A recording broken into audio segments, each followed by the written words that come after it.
thank you so much for taking time out of audiology to catch up with me. Oh, hey, no problem. Auditory processing work can always wait for the next day. My ADHD has been out of control recently. Oh, really? How has that been affecting you? You know, it's like if I'm in a lot of background noise, I have a hard time understanding what people say. I can't remember what anyone says. I keep getting phone numbers out of order.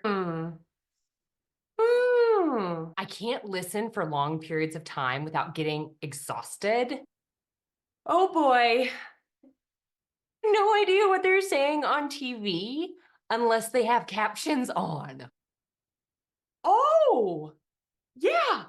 Ah, ah, ah.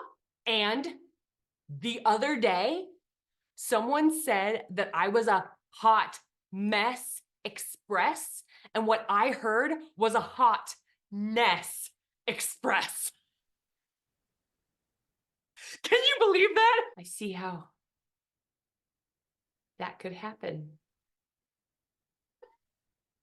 I didn't mean to actually pop it. This is what happens when you're passionate.